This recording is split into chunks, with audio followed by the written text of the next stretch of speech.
Osage. Heritage.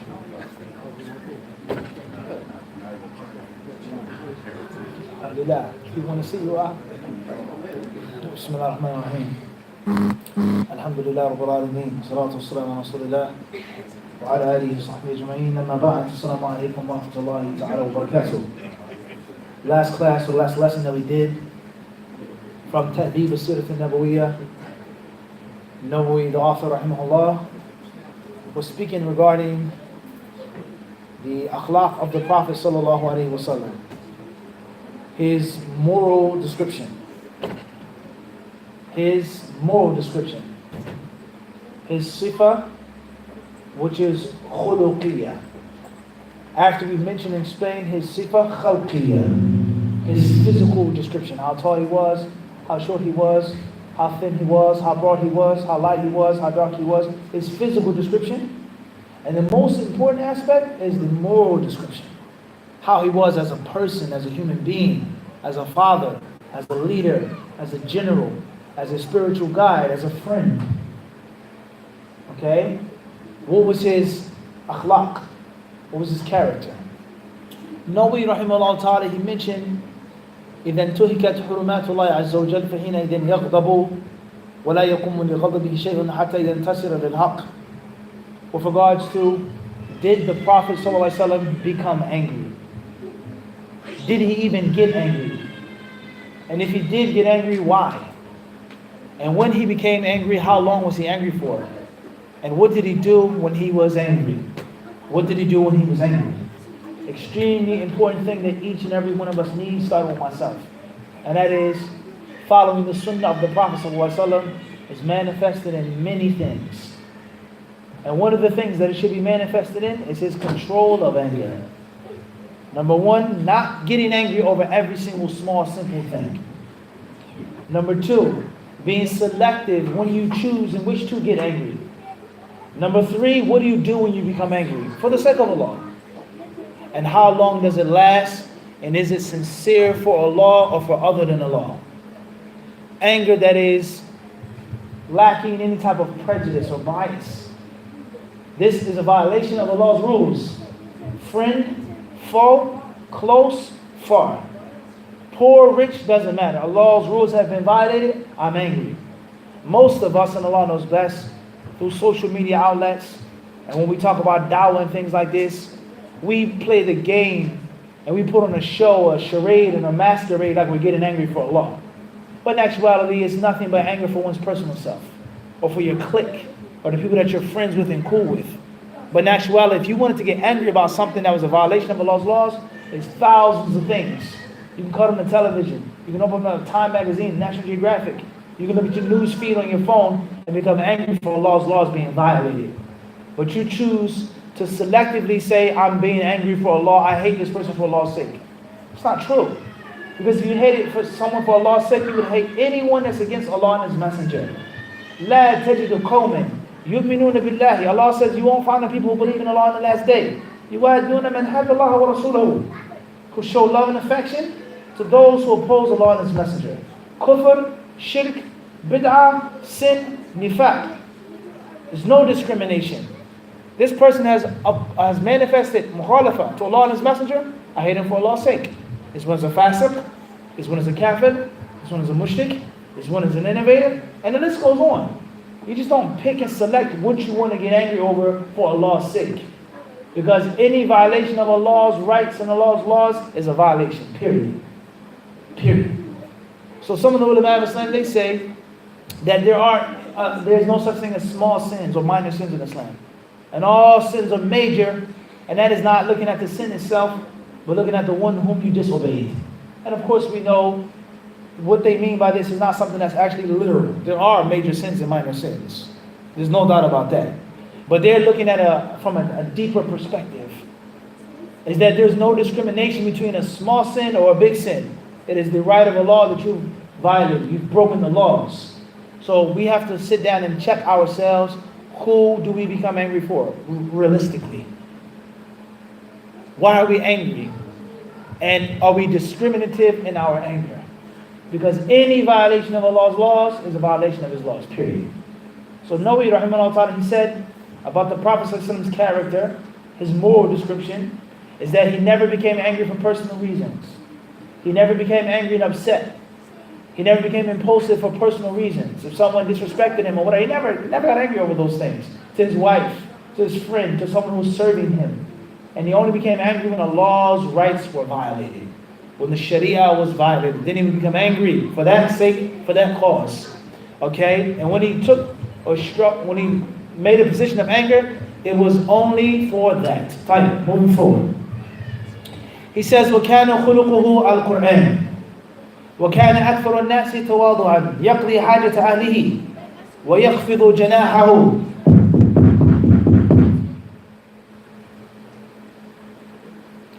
ويخفض جناحه للضعفاء وما سئل شيئا قط فقال لا وكان أحلم الناس وكان أشد حياء من العذراء في خدرها والقريب والبعيد والقوي والضعيف عنده في الحق سواء. The Prophet ﷺ's character was the Quran. That's how he behaved. Whatever Allah said in the Quran, that's what he did.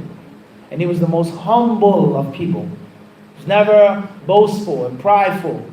He was never pompous. He was never full of himself. He never scorned or looked down upon others.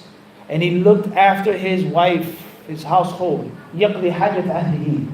Whatever they needed from him, he would do it. Whatever his wives needed from him, he would try his best to do it. وَيَخْفِضُ جَنَاحَهُ لِلضَّعَفَاءِ. And he would lower his wing for the weak people. Not the strong people, the noble people, the aristocrats, the handsome people like we do. You give dawah to a woman because she's beautiful. You give dawah to a pretty woman. But a woman that's not that pretty, you don't give her dawah. You don't call her to la ilaha illallah. You only think about the woman that's pretty and good looking. Or we only give dawah to celebrities. We only give dawah to people who are of status. Abasa wa tawalla an ja'ahu al-a'ma wa ma yudrika la'allahu yazakka. Allah says, he frowned and he turned away because the blind man came and he wanted to give dawah to the nobles of Quraysh, the aristocrats, the influential, powerful people, but they weren't trying to hear what he had to say. They weren't interested in the message of the Messenger of Allah. They didn't care what he had to say. But the blind man did. The blind man wanted to accept Islam. The blind man wanted to purify himself. And the Prophet turned away from him to busy himself with calling the nobles, the heads, the chiefs, those who would be influential for others to accept Islam. But Allah Azza wa Jal, he said, no. Kalla innaha tadhkira. It's a reminder. So he was censured. So therefore the concept of picking and choosing who we want to serve and who we want to look after, that wasn't what the Prophet did. He lowered his wing for the weak people. The people that weren't that special and nice looking and fancy. He served those individuals. He says here, and he was never asked for a thing, and he responded by saying no, never. He would always say yes. He would always do it to the best of his ability. And he had the most tolerance and the most forbearance. Tolerance and forbearance. How many times in a day do you get bent out of shape? You get bent out of shape driving. You get bent out of shape at a red light, at a stop sign. You get bent out of shape someone talking about you, your wife, your children, this person. You get bent out of shape. You become impulsive. You get egotistic. Rough and tough, and you start spitting and growling and get bent out of shape. How many times? Where is your forbearance and your tolerance? Self-control. That right there is a mission from Fajr to Isha. Don't worry about anything else but controlling your anger. Make that your daily jihad. And I guarantee you'll see how challenging it is. Was the last time that you were cool and calm and collected all day long? Some of us, we spaz out. We have tirades every 5 seconds. We get into an argument, holler, curse. We have to use exclamation marks when we text. This, and that. That wasn't the character of the Prophet ﷺ. And we know from the characteristics of the munafiqs, the Prophet ﷺ says, وَإِذَا خَاصَمَ فَجَرًا. And when he argues and debates, he becomes a fajr. He has no problem lying. He has no problem exaggerating. He has no problem stretching the truth. He has no problem hiding evidence. He has no problem doing whatever he can do to win. That's the attribute of the munafiq. And it wasn't the attribute of the Prophet. The Prophet was tolerant, forbearing. He had thick skin. He didn't allow the people to get bent out of shape unnecessarily. No, he says, وَكَانَ أَشَدَّ حَيَاءً مِنَ الْعَذْرَاءِ فِي خِدْرِهَا. And he was extremely shy. The Prophet was a very shy and bashful man. وَالْقَرِيبُ وَالْبَعِيدُ, the close, the remote, وَالْقَوِيُّ وَالضَّعِيفُ, the strong and the weak. عِنْدَهُ فِي الْحَقِّ سَوَاء, everyone was equal. Everyone was equal. Our country, the United States, what is the symbol of justice? There's a woman holding the scales, and she's wearing a what? A blindfold. The poor man, the weak man, the rich man, the yellow man, the white man, everyone is same. And the only thing that's supposed to matter in a court of law is evidence, period. Who your father is, your mother is, your tribe is, what you look like, light skin, dark skin, matters not. Blind justice. The non-Muslims, they chose to make that their symbol. That means something. How many Muslims, Muslim countries, in which they say, who's your father? What tribe are you from? What's your clan? What part of Philly are you from? You from down bottom? You from north? You from South Philly? Who knows you? Who? It's the first question that we ask. You want to get married? Oh yeah? You want to do this? Oh yeah? We don't look like this. Our blindfold is totally in the trash. Muslims overseas, bribery. You want to get something done, a simple paper signed. You go to the office, you speak to the Muneer, you say, hey, Sheikh, I need to stand. He says, Wallahi, I can't do it. Wallahi, I can't do it. You go back, you speak to someone, tell them that such and such sent you. You go back to him, he gives you a stamp just like that. And he just told you, Wallahi, that he couldn't stamp your paper. I can't. Wallahi, I couldn't if I wanted to. Oh, I swear by Allah, I can't do it. Tell him I sent you. Oh, come on. Sad. It's a very sad state of the Muslims. And which people that are far away, we treat them a certain way. People that are close, we treat them a different way. People that are high and noble, they get treated away. All of this is against the sunnah of the Prophet sallallahu alaihi wasallam. None of them are like this. Even says, وَمَا عَابَ طَعَامًا قَطْ إِنْ اشْتَهَاهُ أَكَلَهُ وَإِلَّا تَرَكَهُ وَلَا يَأْكُلُ مُتَّكِيًا وَلَا عَلَى خِوَالٍ وَيَأْكُلُ مَا تَيَسَّرَ وَلَا يَمْتَنِعُ مِنْ مُبَاحٍ مَا وَكَانَ يُحِبُّ الْحَلْوَى وَالْعَسَلَ وَيُعْجِبُهُ الدُّبَّاء وَهُوَ الْغَيْرَقْطِينَ وقال نعم الإدام الخلق وفضل عائشة على النساء كفضل الثريد على سائر الطعام وكان أحب الشاة إليه الذراع وقال أبو هريرة رضي الله عنه خرج رسول الله صلى الله عليه وسلم من الدنيا ولم يشبع من خبز الشعير يعني للعدم وكان يأتي الشهر والشهران ولا يوقد في بيت من بيوته نار.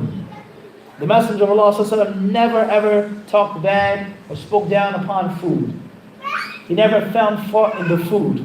If he desired the food, he would eat it. And if he didn't want the food, he would leave it alone. Look at the simplicity of the Messenger of Sunnah. There's no complexity. I don't like chicken. I don't like fish. It's too spicy. You burnt it. It's like a piece of styrofoam. It's dry. No, thank you. Shukran. Jazakallah khairan. I'll pass. That's it. Instead of poking at it and picking at it with your fork. Were you blind? How long did you cook it for? Why you cook it so long? It's dry. There's no need to talk like that. If you don't like it, say Jazakallah khairan. Which the person may be offended. You may hurt their feelings, but it's not the same as you picking and poking at it. Is this dead? Is it alive? He did. That wasn't the Prophet's sunnah. Another very interesting issue is what's meant by aibul ta'am, finding fault in the food. What's meant by that? What's meant by finding fault in the food? If you say the food is too salty, is that finding fault in the food? The food is too spicy. The food is too bland. It's too dry. What's meant by that? Or talking about the food and the nature of the food. Oh man, chicken again? Really? Chicken again? We had chicken yesterday. We had chicken before. What's meant by aibul ta'am? And if someone asks you, how is the food? Are you allowed to lie to them and say, it's good, it's delicious? Or do you tell them, no, I think it's burnt. I think you overcooked it. This spaghetti, my favorite dish, the dish that I love, but it's, it's not really that good. What's meant by that aibul ta'am? Many people have a misconception on aibul ta'am. No, he says he never ever did that. If he liked it, he ate it. And if he didn't like it, he left it alone. The Prophet ﷺ, he never ate muttaki'an. Al-ittika has two interpretations. The first interpretation is that the Prophet never sat back and he ate. He never reclined. He wouldn't eat sitting back and reclining. And other scholars have said that hadith means mutarabbi'an. He didn't sit. He didn't eat with his legs crossed like that. He wouldn't sit like that. Rather, he would sit in a different manner which would prevent him from eating too much. Okay? So the concept of the Prophet ﷺ not eating in a certain way, it doesn't mean that it's haram. But if a person left off that manner or that style of eating to imitate the Messenger of Allah, you get a reward. So the Messenger of Allah, certain ways he would not eat. And there are wisdoms behind that. The Prophet ﷺ, he also says, and he never ate upon a khiwan. And a khiwan is basically a mini table. A mini table. The Prophet never ate upon a table. He would prefer to eat upon something that was low, on the floor. It does not mean that it's haram to eat upon a table. It does not mean that it's disliked to eat upon a table. And it doesn't mean that it is from the ways of the Jews and the Christians 100% that you can't, to shuffle him. But the Prophet never did it. The Prophet was humble. He was humble. He liked simple, basic, humble things. So if you have a table in your house, it's not necessarily haram.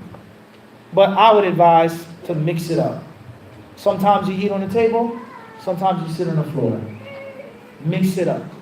And there are many benefits in eating on the floor. Many benefits. Right, moving forward. It then says, وَيَأْكُلُ مَا تَيَسَّرَ. The Prophet ate whatever was there. Whatever he had. If he had meat, he ate meat.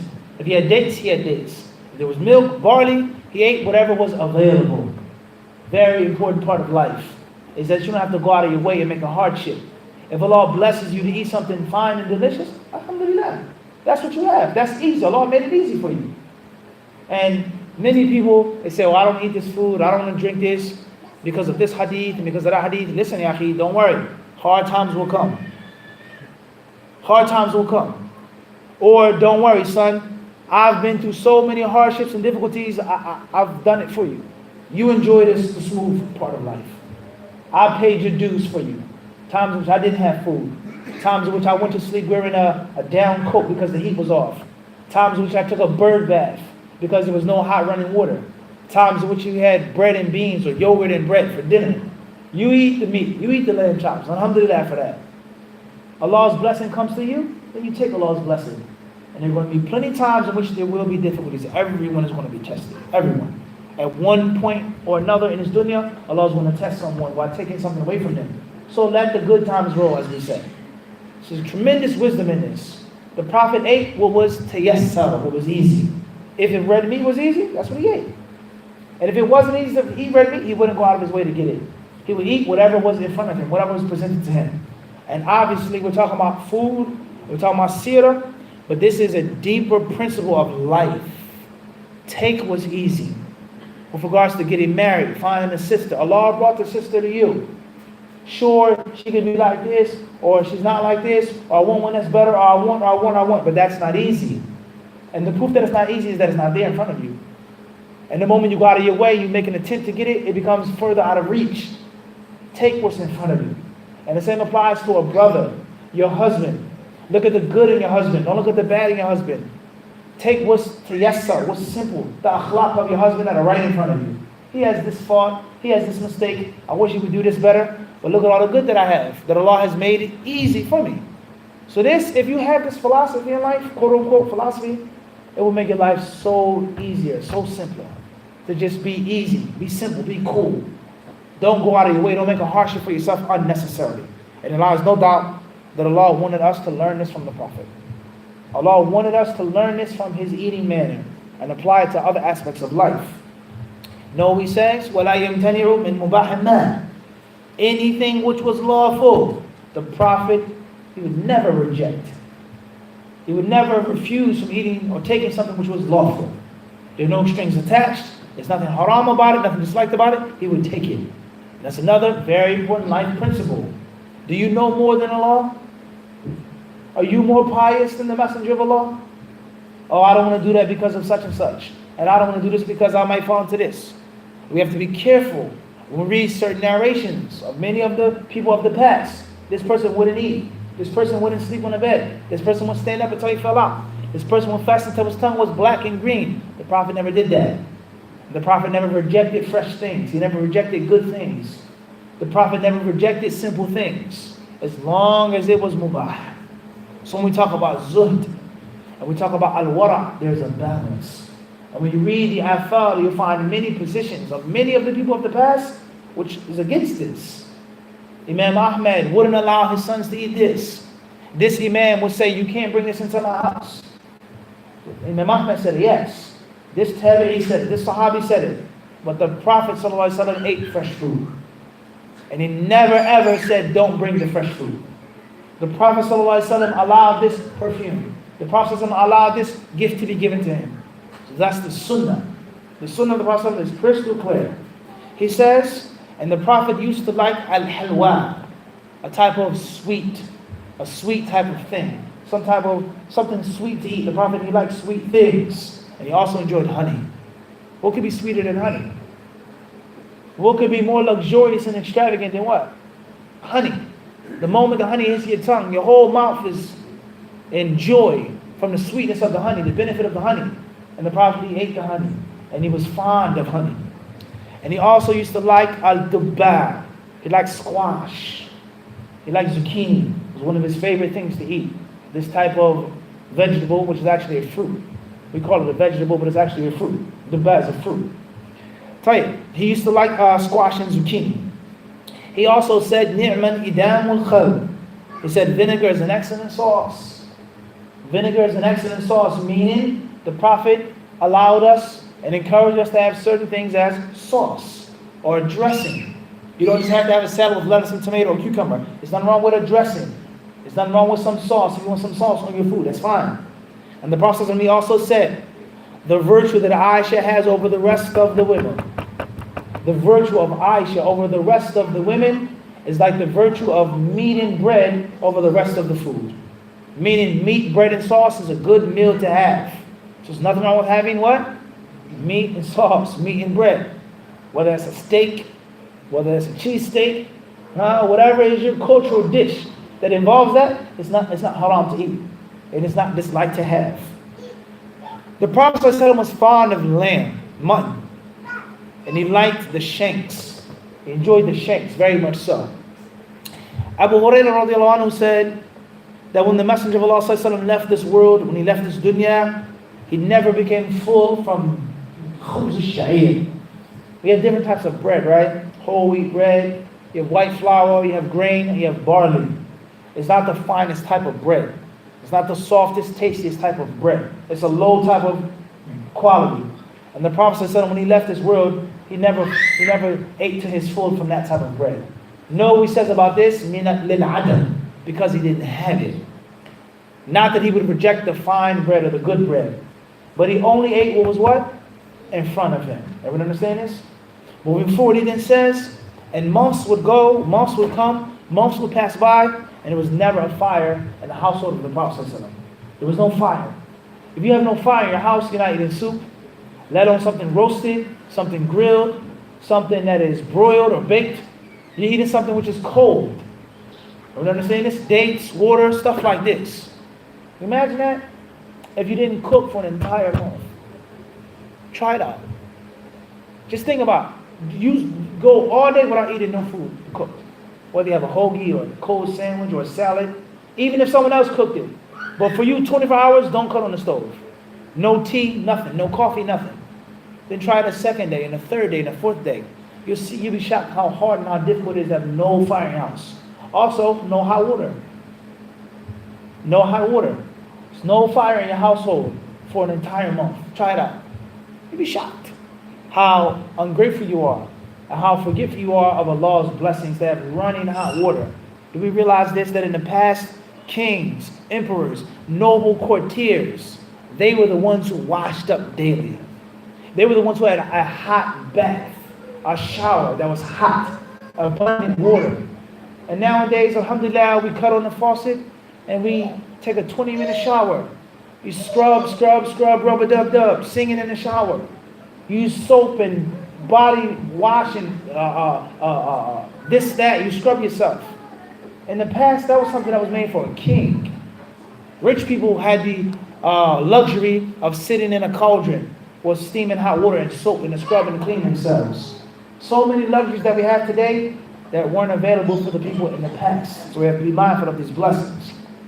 وَكَانَ يَأْكُلُ الْهَدِيَّةِ وَلَا يَأْكُلُ الصَّدَقَةِ وَيُكَافِئُ عَلَى الْهَدِيَّةِ وَيَخْسِفُ النَّعْلِ وَيُرَقِّعُ الثَّوْبِ وَيَعُودُ الْمَرِيضِ ويجيب من دعاه من غني وفقير ودني وشريف ولا يحقر أحدا. The Messenger of Allah sallallahu alaihi wasallam would eat from gifts. Someone gave him a gift, he would not refuse it. He was not above and beyond taking a gift and eating from him. But he refused to eat from charity, sadaqah. He could not eat from sadaqah, and Ahlul Bayt, they were not allowed to eat from sadaqah. But a gift was okay. The Prophet ﷺ used to stitch his sandals. He would sew his clothes. He would visit the sick. He would respond to anyone who invited him, rich or poor, high or low. And he never looked down upon anyone. He never looked down upon anyone. Just stop and think about these words, brothers and sisters. Those who say that the Prophet ﷺ was a fake prophet, and he was a man who sought power. He was a man who sought control. He was a womanizer. He was a man who just used religion for his own personal gains. Okay, no problem. What information do you have about this man named Muhammad? What type of food did he eat? What type of women did he marry? What type of clothes did he wear? What type of animal did he ride upon? How did he walk? Does a rich, luxurious person sew his own sandals? Stitch his own leather sandals? Do you stitch a hole or rip in your clothes? Would a month go by in a rich person's house in which there's no fire? But they'll say, oh, that's made up. Those are lies. That's the Muslims' version. That's the Muslims' propaganda. Okay, maybe it is. What information do you have, though? What chains of narration do you have? Tfaddal, please show us. Give us your report, the documentation of Muhammad's life. If you don't have anything that can debunk what we're saying, wouldn't it make sense to just take what we have? Doesn't that make sense? Let alone the fact that the Quran is full of ayat in which Allah Azza wa Jalla speaks to the Prophet and corrects the Prophet and reprimands the Prophet. Like Surah Abasa, we just mentioned. If the Messenger made up the Quran and brought it himself, why would he leave that in the Quran? He frowned and turned away. Anyone with any common sense, let alone a mastermind, to make this beautiful, eloquent book, he's going to leave that in there? He frowned and he turned away. وَمَا يُدْرِيكَ, Allah says. What will make you understand that the blind man wanted the guidance and they didn't? He's not going to leave that in there. And in other ayats in which Allah reprimands the Prophet ﷺ with regards to this stepson or this marriage, many verses, Allah reprimands the Prophet for things that he did. And he instructs the Prophet and he teaches the Prophet. And it's recited in the Quran up to this what? Up to this day. So that's not making too much sense now. So someone who's a womanizer, why was the Prophet ﷺ, why were his wives widows and older women? If the Messenger of Allah ﷺ, according to what you wish to say, was a man who took advantage of young women, and he lusted and desired after young women, okay, why was only one of his wives at that young age? Sauda, Khadija, Maymuna, Salama, Zainab. Who from among them was at that age? You're not making sense now. Your argument that's supposed to be academic and that's supposed to be accurate is clearly flawed. Clearly flawed. So a person, he gets yaqeen in his da'wah by studying the Prophet's life.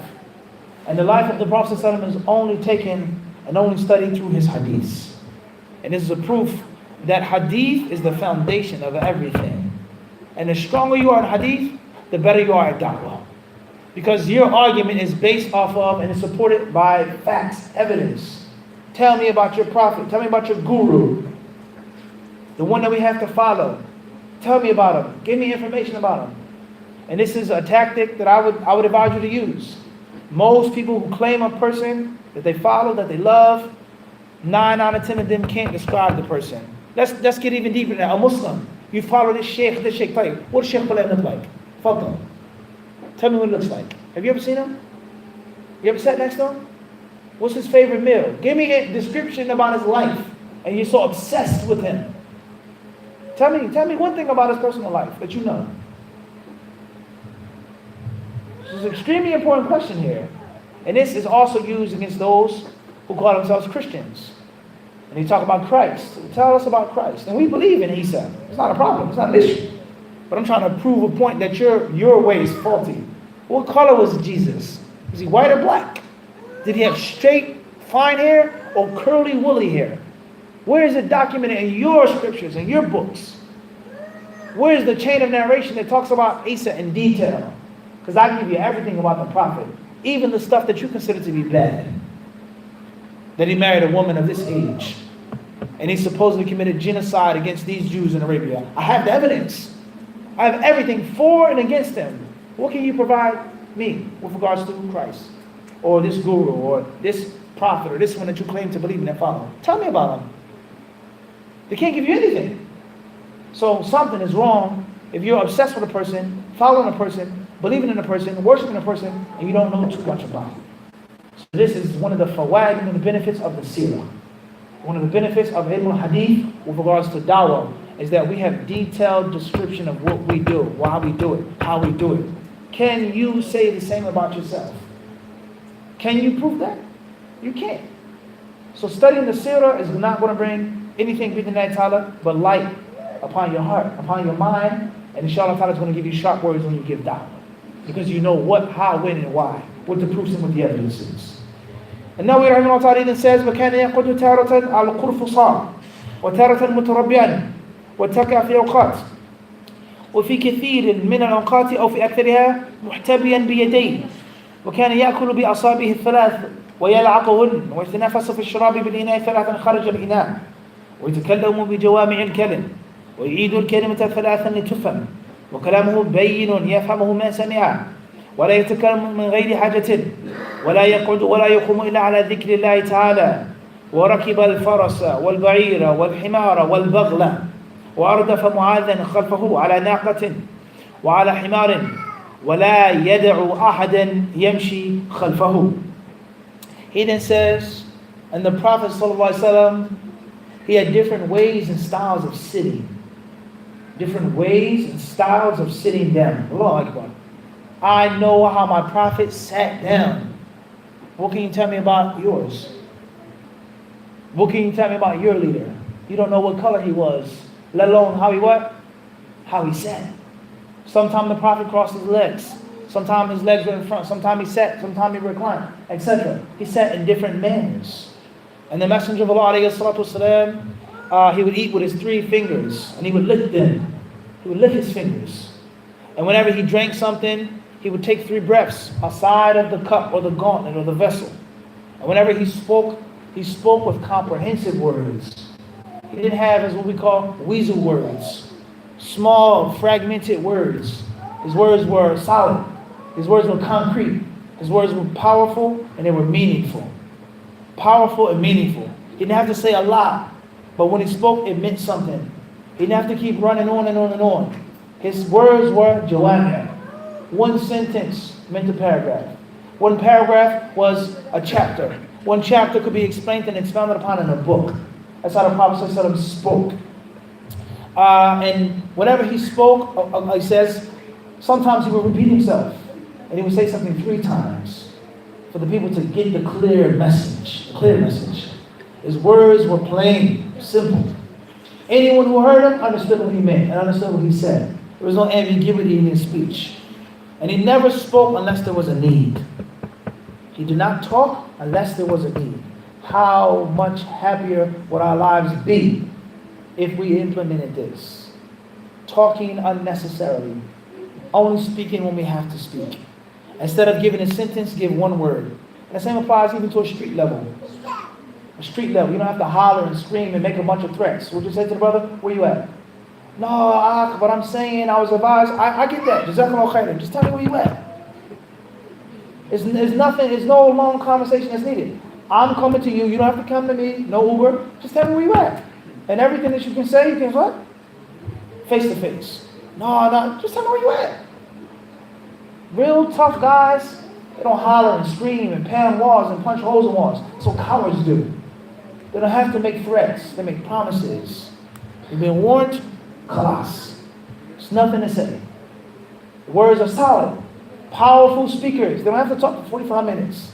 They have to talk for half an hour. It's khutbah, 5 minutes, 10 minutes, 15 minutes. It's done. You're sold. Because his words are solid. His words are concrete. His words are not small and fragmented. That's the sunnah of the Prophet ﷺ. Not to speak unnecessarily, to talk too much, to say too much. There's nothing that's needed to be said besides this. It's the bottom line. Yes, no, inshallah, and that's it. Khalas. And Nawawi rahimahullah it says, and whenever the Messenger of Allah stood up, whenever he sat down, it was always upon the dhikr of Allah. He always mentioned Allah's name, getting up and sitting down, lying down, etc. The Prophet ﷺ rode horses, he rode camels, he rode donkeys, and he rode mules. And sometimes there was someone on the back of the animal with him, such as Mu'adh radiallahu ta'ala anhu. And the Prophet ﷺ never allowed anyone to walk behind him. He never allowed people to just tag along and follow him walking directly behind him. You can walk on the side of me, you can talk to me, whatever, you have a question, but it's no need for me to put myself in a position of, yeah, you're my servant. It wasn't how the Prophet ﷺ was. Listen to these words. The Prophet did not like tag-alongs and lackeys. And there's some of us, we love tag-alongs and we love lackeys. If you're my student, my disciple, my son, my daughter, you can talk to me. Even though I'm above you, I'm older than you, I'm your teacher. But it doesn't mean it's a servant and master relationship in which you're a total flunky, a total lackey. As we say, you just Joe. You just smile and shake your hand and just servant. La la la la la la. And whenever you see that from anyone, in most cases, know for sure there's something wrong with that person. In which they're fond and they're pleased with someone just always walking behind them. Yes, yes, yes, yes, yes. And they're surrounded by yes men. They're surrounded by people who never ever disagree with them. And it doesn't mean that they have to be disrespectful. And it doesn't mean that you disagree with your teacher or your older brother in public. It doesn't mean that.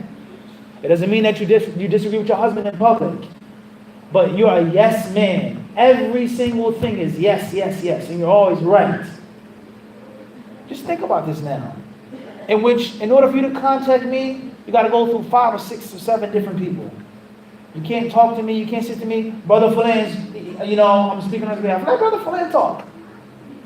Why are you calling me? And wallahi, it's not an exaggeration. I've had brothers call me before. Literally. Assalamu alaikum wa rahmatullahi wa barakatuh. Wa alaikum salam. This is such and such. What's going on? Such and such. Okay, you start talking 5 minutes.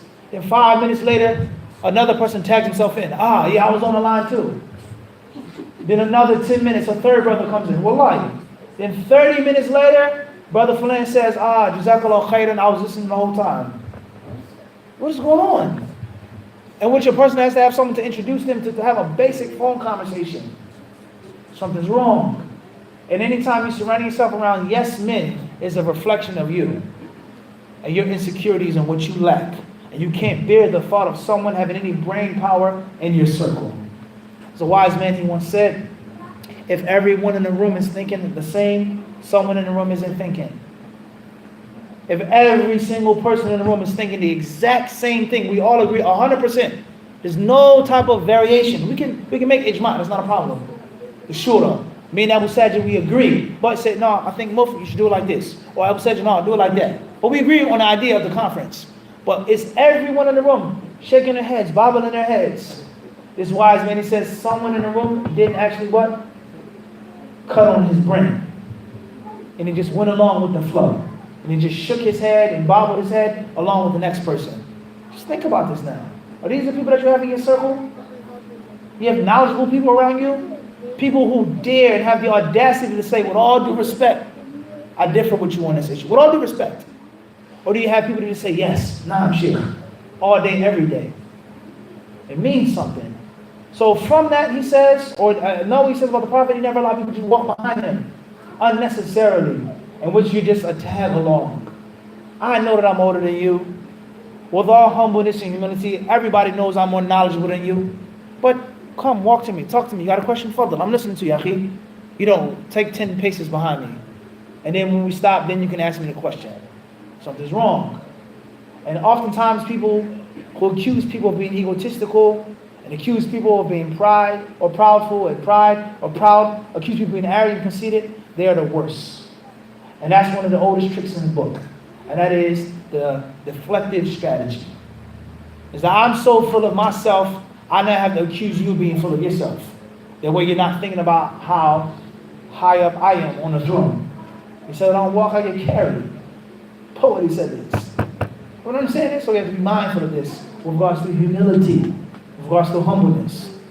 Nawawi rahimahullah ta'ala, he then says, وعصب على بطنه الحجر من الجوع وكان يبيت هو وأهله الليالي طاوين وفراشه من أدم حشبه من ليف وكان متقللا من أمتعة الدنيا كلها وقد أعطاه الله تعالى مفاتيح خزائن الأرض كلها فبأن يأخذها واختار الآخرة عليها. He says that the Messenger of Allah says sometimes he would tie stones around his midsection because he was so hungry. Take a string, rope, put the stones and tie it around his midsection to prevent himself from feeling the pains of hunger. And how he would sleep, what his bed was made of. It wasn't an extravagant mattress, wasn't a throne that he slept upon. A simple basic bed with basic stuffing. And he reduced, and he was a minimalist, as they say, of the worldly things. He didn't have too many worldly possessions. We have a frenzy now, right? And the craze now. You go on YouTube, right? They have those different hotels in Japan and Tokyo, and which is a bubble, right? A capsule type of hotel. No bathroom, no shower. It's nothing but a simple mattress and a TV screen. That's it. There's no desk, it's nothing. You ever seen this on YouTube? Or you see the people that live in those very thin houses, thin homes. Or people who have no libraries, everything is virtual. They have a few small, basic possessions. It's a craze that the people are doing that. You ever seen it? You guys never seen it before? You never seen it? Go on YouTube. If many people say, I'm a minimalist, right? I reduce my worldly needs. Some are not Muslims. In which the house in which you live is totally extravagant. We're talking about non-Muslims. And it doesn't have to be for religious purpose. But they believe it's just wasteful and it's unnecessary. You don't need this big gigantic house. Rather, you go to Europe. How small were the rooms there in the UK? It's tiny. Hotels like sardines. Sardine can. A basic 3-star hotel in America is going to be bigger than the average room there. The food, the portions, and the list goes on. There are other hotels there. They were nice hotels. Don't get it twisted. There are plenty of nice hotels, big hotels. But even the bigger ones, things, just the mindset is what? It's different. The United States is a huge country versus Great Britain. Thousands of millions of people, inhabitants. So just think about the concept of the non-Muslims today. They have this concept of excess is bad. Too much is bad. It's a distraction from actually achieving your goals and obtaining the things that you're out to obtain. The Prophet he establishes what? Over 1,400 years ago. It's not haram to have this. It may not be disliked, but it's unnecessary. You don't need just too many possessions that you have. And many of us, we have this syndrome of pack rats, in which we just pack stuff and stuff into our cars, our houses, our homes. We have so much junk. When was the last time you read one of those books? When was the last time you wore one of those shirts? When was the last time you used one of those pots? When was the last time you wore that pair of high-heel shoes or that overgarment? If you stop and think about how much stuff you have in your house, it's a ton of stuff. And in most cases, you're not even using it and utilizing it. So that's something to be what? To be mindful of. Allah surely knows best. The Prophet, he wasn't like this. Mutaqallilan. He only took a little bit from the worldly possessions. Not saying that it's what? Haram. Not saying that it's haram. Or even disliked. But just think about what excess leads you to. So inshallah ta'ala, we'll stop here tonight with regards to the seerah. Bidnillahi ta'ala, and leave some time for some questions. Perhaps we'll take some questions. And Allah the Mighty, the Most High, surely knows best. We ask Him to forgive us of our sins and have mercy upon our souls. We ask Allah to allow us to imitate the Prophet ﷺ in all aspects of imitation. And to make us husbands like the Prophet was a husband. To make us wives like the Prophet's wives were wives. To make us teachers like the Prophet was a teacher. Students like the Prophet was a student. Leaders like the Prophet ﷺ was a leader. Community members, neighbors, at peace, at war, friend and foe. We ask Allah to place us upon the Sunnah and to keep us thereupon, and to realize the tremendous responsibility it is to say on the Sunnah, being on the Sunnah and letting the Sunnah go forth and not stopping it. It's a responsibility, and the foundation of that responsibility is knowledge. Al-ilmu qabla al-qawli wal-amal. Knowledge precedes speech and action. That's the Sunnah, is based off of ilm. The more of the process in the Sunnah we know of, the more we implement, the better Muslims we will become and remain, and Allah surely knows best.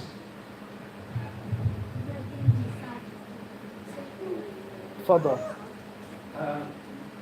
You briefly touched on how a person can get angry, how a person can get angry and they say it's for Allah's religion.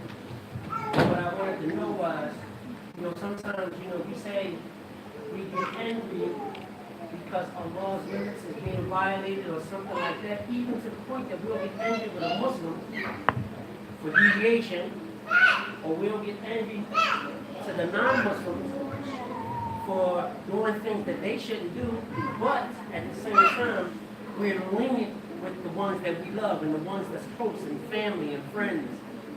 We'll let them slide with everything. Is that a contradiction? There's no question about it. It's exactly what we said. We don't have blindfolds. My grandmother, I'm lifting it up. My brother, my man, my student, my teacher, I'm what? I'm taking it off. But you as an outsider, different story. Or even taking it off as well. Looking at who the person is. So it's no complexities. It's no complexities. It's simple. Extremely simple. Be just upon friend and foe. Friend and foe. Anything that's against Kitab and Sunnah should make you angry. You understand this? And not being selective. Alright? So it's a disease that we suffer from. And as long as we suffer from this disease, we're going to be in a situation in which we're in. But we all know it's a big game and it's a big joke. The person becomes so angry, as you said, deviation. He's a deviant. He's done this, that.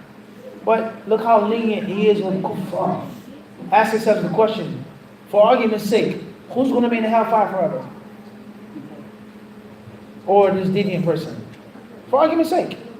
And it doesn't mean the next extremism, or the next part of the extremism, anta tatahawan, you're light and you're easy upon. No one is light and easy on bid'ah. No one is being light and easy on innovation. No. We're trying to prove a point that you're not keeping it real. Kufr is, what could be greater than that? What could be greater than shirk? What's worse?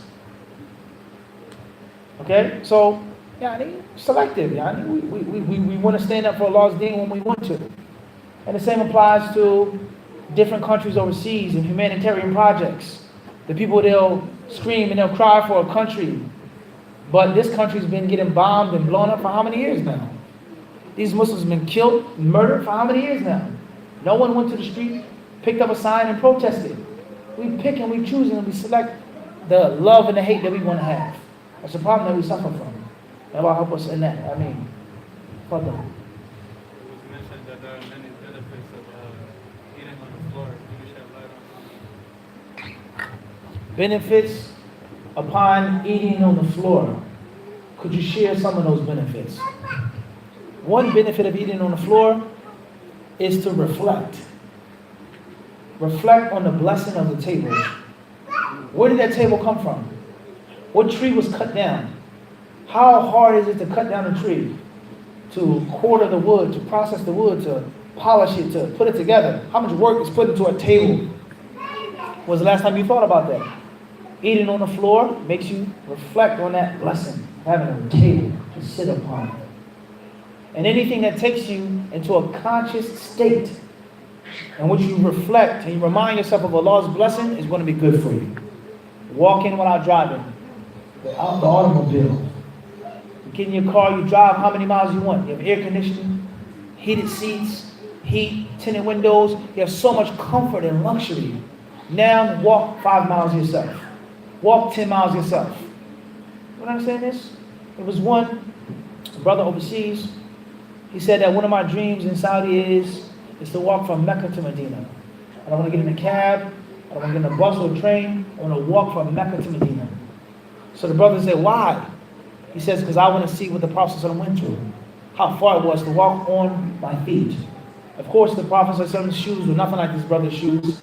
The roads, having water, having a phone. But he still wanted to realize the difficulty. So if you don't drive every now and then and you walk, you realize the blessing of the car, right? When you fast and your stomach is hungry, you're hungry, your belly is empty, you realize the blessing of food. You can't be with your wife right now. You say, dag man, I see what it's like when brother Fulan is not married all year round. He can't get a wife, he can't get married. Now I see what it feels like. to have desires and they can't be fulfilled. You reflect on it, I guarantee you're going to appreciate your wife more. And anyone who's married knows that. In Ramadan, you appreciate iftar. This is a reality. Let's keep it real. It's the summertime. Isha is late at night. Fajr is early in the morning. You what? You got to sleep. You got to rest. You got to eat. And what? Sadaqah. It's a reality. We can. But you appreciate it more. You appreciate time more in Ramadan. Think how lax you are with time, right? Fajr, Isha, praying, sleeping. You're laxed. But now you know in a couple of hours, sun is going to be up. In a couple of hours, Fajr is going to be in. There's no more food. There's no more relation with your wife. So in Ramadan, you reflect. It's a blessing to be married. It's a blessing to have a husband. It's a blessing to have a wife. It's a blessing to have food all of the time. So when you sit on the floor, it reminds you of the blessing of the table, the comfort of the table, right? Another virtue or benefit of eating on the floor, first and foremost, is the process of did. And that's more than enough. Thirdly, oftentimes, you come closer together when you're on the floor. Because when you're at a table, everyone has his or her own chair. And it's not but so close that the chairs can be. Right or wrong? It's not but so close that the chair can be. You can get close, but it's not but so close. I'm on the floor, we can actually do what? The brother comes out, oh, come on, move out the way. Bismillah. Come on, come get some of this. Bismillah. You can actually be on the brother eating. Anytime you're closer to your brother, you're more intimate with your brother, that's going to support Islamic brotherhood. And that's the core fabric.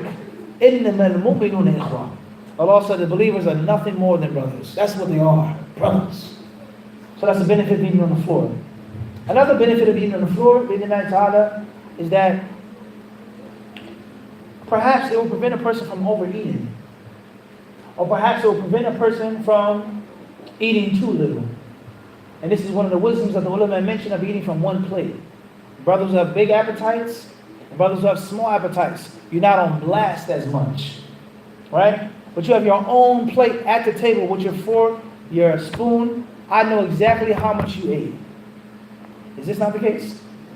You have a portion of chicken, a portion of string beans, you have a portion of rice, you have a salad, you have this, you have that. I'm looking directly at how much you ate. Dang, you finished your plate already? Right? That's not the same when everyone is eating together. You can say to your brother, cool, man, kill. They say overseas, you didn't eat. But it's not the same because everybody is what? Eating together. So the spotlight is not what? On you, how much you eat or how much you what? Don't eat. And that prevents embarrassment and shyness. Just think about that now. And that's oftentimes on the what? On the floor. You can eat from one plate at a table, but it's not as easy as it is what? On the floor. So this is some of the benefits of eating on the floor. And under any circumstance doesn't mean that it's haram to eat on the table. Under any circumstance doesn't mean that it's disliked to eat on the table. We never ever said that. Wallahu a'lam. Fadlan. Going back to what you just talked about, when the Messenger of Allah used to tie the stones around his stomach. And also, we had the hadith about when he used to eat from the two blacks, more than the dates. Is there anything that says that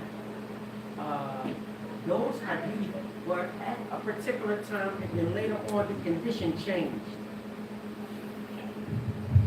Questions regarding the Prophet ﷺ tying the knotted rope or the rope with the stones around his midsection and eating from the two blacks, the dates in the water, versus other times which had other things to eat.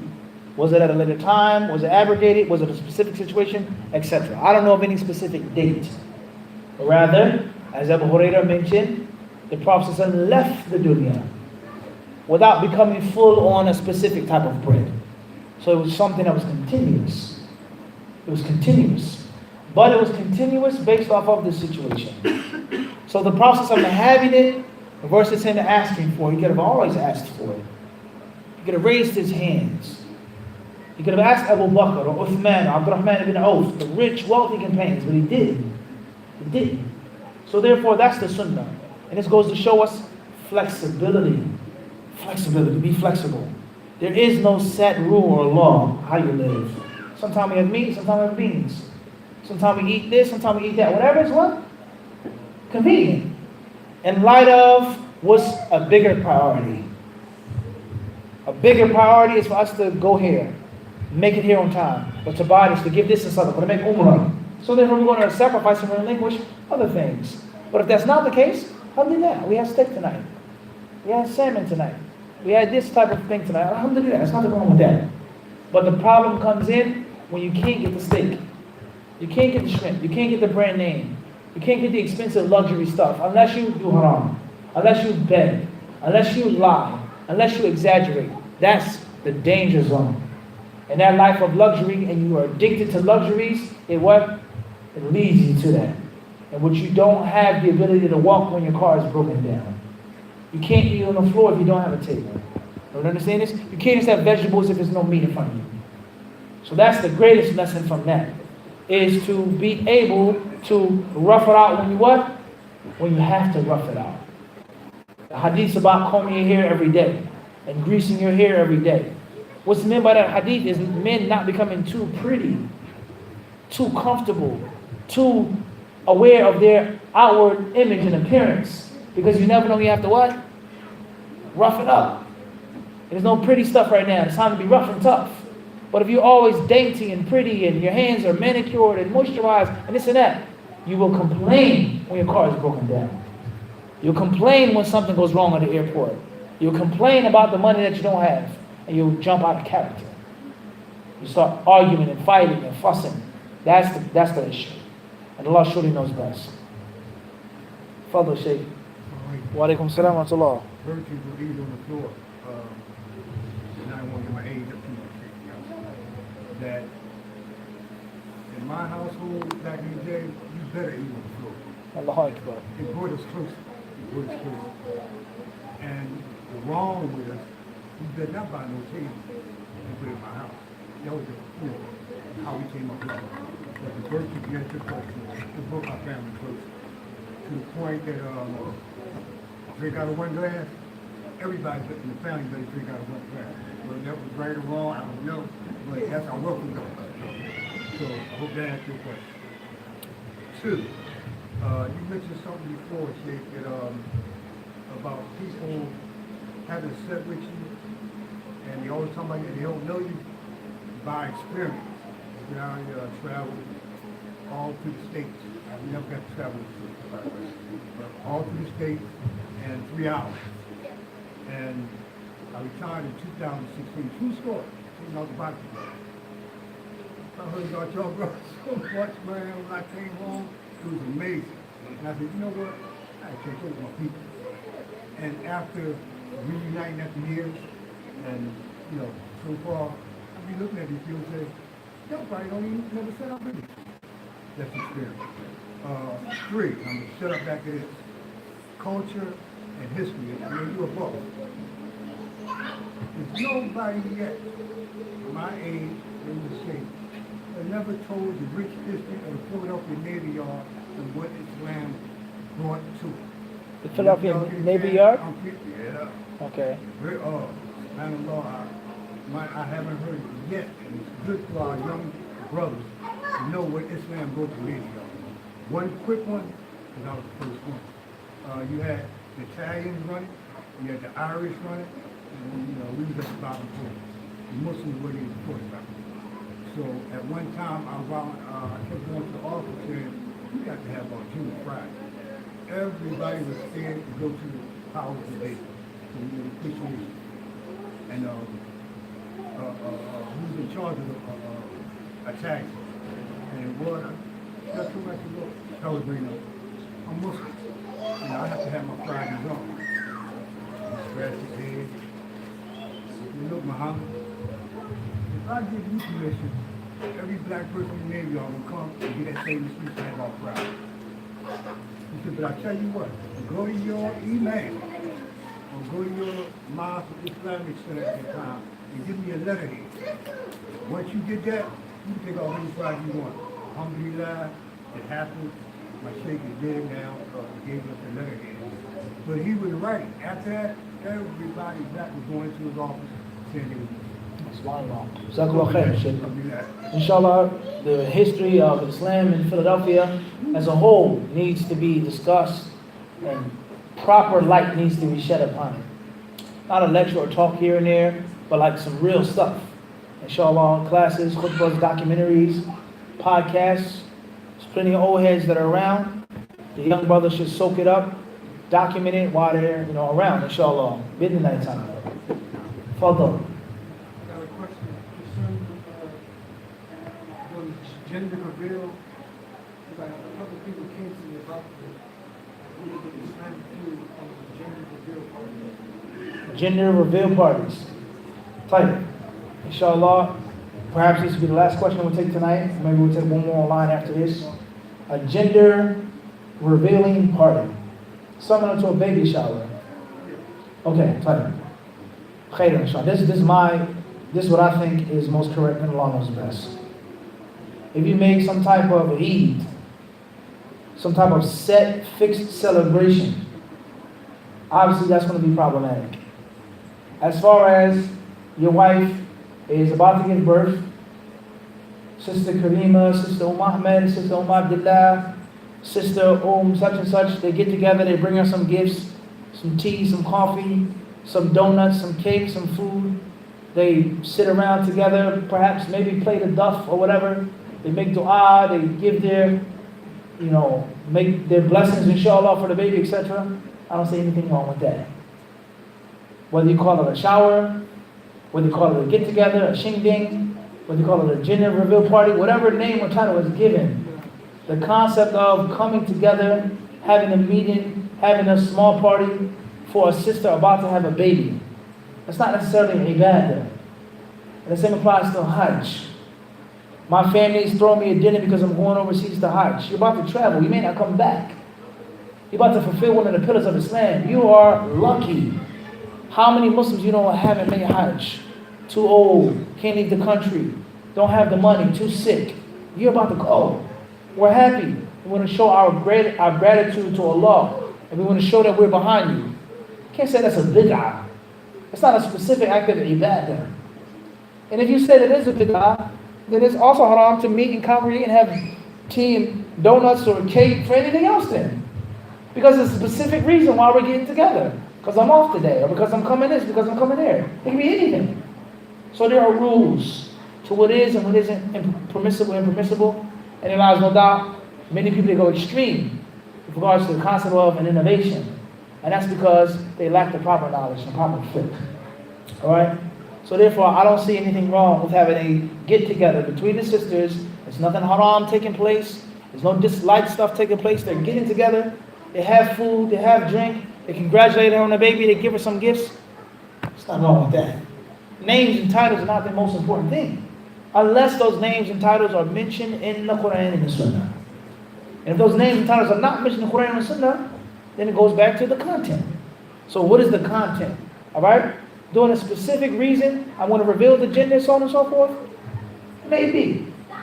What I would do, invite the sisters over your house because I'm about to have a baby. If you want to bring a gift, the sunnah is to give gifts. The sunnah is to accept gifts. The sunnah is to feed Muslims. The sunnah is to build a bond and a relationship with your sister. That's all from Islam. Allah surely knows best. Further. You said in a couple regarding following the sunnah that one of the principles of Malik was to follow what the people in the deen did. I just want to expound on that. Clear. As that was Crystal clear. Question regarding something that was mentioned in the khutbah about one of the principles of Imam Malik. And that principle was a principle that pertained to evidence. I.e., what is evidence? What's the dalil? People, they say there's no dalil. He has no dalil. Dalil is much more than just a hadith. There are other things that imams used as a dalil, as a proof, as evidence, right? Like a courtroom. A courtroom. It could be a witness, it could be forensic evidence, right? All different things that are used as what? Evidence. And in different levels, obviously, of what? Of evidence. There's levels. All evidence isn't on the same level, right? So Imam Malik, having this principle of Amalu Ahl Medina, what the people of Medina did and what they understood, what he saw them doing. And this being one of his principles of his school of thought, his rationale. I.e., what separates Malik from Abu Hanifa, or Imam Shafi, or Imam Ahmed, and the other Imams who had followers and disciples, and they were independent. They looked and they took the evidence and the proofs and came up with a view, okay, and a stance, a madhab, a school of thought. So Imam Malik rahimahullah, using what the people of Medina did, could you expand upon that? It's very simple. And that is, Imam Malik, he sat down and he said to himself, we have the Quran, we have the hadith, and we have people. Who would know the Quran better? Who would understand it better? Who would know the inherited practice? Because all practice, all teaching isn't necessarily verbal. Everything that someone teaches you doesn't have to be verbal. You can see me doing it. And I got it from my sheikh overseas, who got it from his sheikh, who got it from Ibn Baz, who got it from such and such, who got it from such. It was passed down. Apprentice. Master to apprentice. It was never verbal, but it was passed down physically. Who would understand that better? Who could do that better? What place on earth could be pure in orthodoxy than Medina? That's how Imam Malik looked at it. So he said, for any fiqh ruling or fiqh issue, I'm not just going to necessarily take the verse or take the hadith, and that's it. But I'm going to see how the people of Medina understood it, and what they did, and how they gave zakat, and where they made ihram from. Where did they make umrah from? You understand this? How did they stone someone or flog someone? What they considered to be nabid or khamr. You understand this? What they consider to be fermented. You understand this? What do they consider to be a sa and a mud? You understand this? The prophetic measurements. So Imam Malik rahimahullah ta'ala, he said that what the people of Medina did is extremely important in understanding and interpreting the Quran and the Sunnah. An example of this, certain additional days of fasting. Certain additional days of fasting, Imam Malik would not fast. He wouldn't fast. He wouldn't do it, even under a hadith to support it, such as the 6 days of Shawwal. And the reason why he didn't fast the 6 days of Shawwal, he says, I never saw a scholar of Medina making those days. Never.